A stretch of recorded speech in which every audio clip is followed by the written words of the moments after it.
যত দিন যাচ্ছে ততই যেন শিথিল হচ্ছে সম্পর্কের বাঁধন। এবার দুই শিশু সন্তান এবং স্বামীকে ছেড়ে নিখোঁজ হলেন এক গৃহবধূ। ঘটনাটি ঘটেছে বক্সনগর রতনদোলা এলাকায়। আচমকা নিখোঁজ হয়ে যাওয়া ওই গৃহবধূর নাম বাসন্তী বৈদ্য।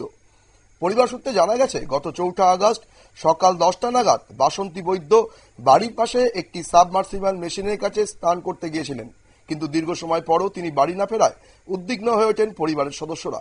1 ঘন্টা অতিক্রম হলেও শাশুড়ি মেশিনের কাছে গিয়ে দেখতে পান সেখানে পড়ে আছে পুত্রবধূর কাপড় চোপড়, কিন্তু কোথাও খোঁজ মেলেনি বাসন্তী।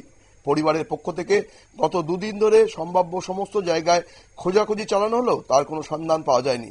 অবশেষে কলমচৌড়া থানায় একটি নিখোঁজ ডায়েরি দায়ের করা হয়েছে। জানা গেছে যে পূর্বেও এমন ঘটনা ঘটেছে এবং নিখোঁজ গৃহবধূর শাশুড়ি সংবাদ মাধ্যমকে জানায় যে পাই কাউকে কিছু না বলে আমার পুত্রবধূ তার বাপের বাড়ি সূর্যমণি চৌমনিতে চলে যায়। কয়েকদিন পর আবার নিজেই ফিরে আসে। তবে এবারে ঘটনা ভিন্ন। এবার প্রায় 3-4 দিন কেটে গেলেও সে এখনো ফিরল না। আমাদের চিন্তা বাড়ছে। এই বিষয়ে আক্ষেপ করেন বাসন্তীর হতভাগ্য স্বামী প্রদীপ নামও। আসুন শুনে নি তার বক্তব্য। 10টা 11টা পর্যন্ত আমি আমার কলসি বাড়ির থেকে একটা মোবাইল নেই। তখন আমি কল দিয়েছি প্রায় 3টা 3:30টার দিকে শ্বশুর বাড়ি চলে গেছে। কল জানিয়েছি তোমার দিদি গেছিলি বাড়ি, তারা এখন না দাদা বেরোনো হয়েছে না।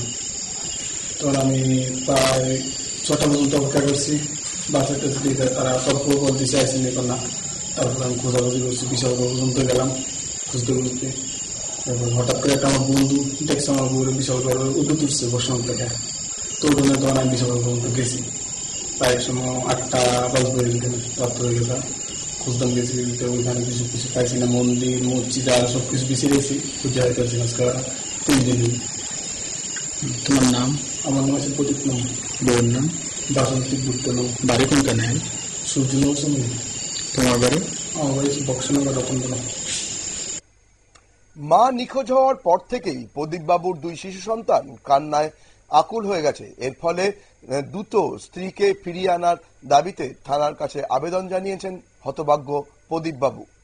নজর রাখবো পরবর্তী খবরের দিকে। তার আগে নিয়ে নেব ছোট্ট একটা বিজ্ঞাপনের বিরতি।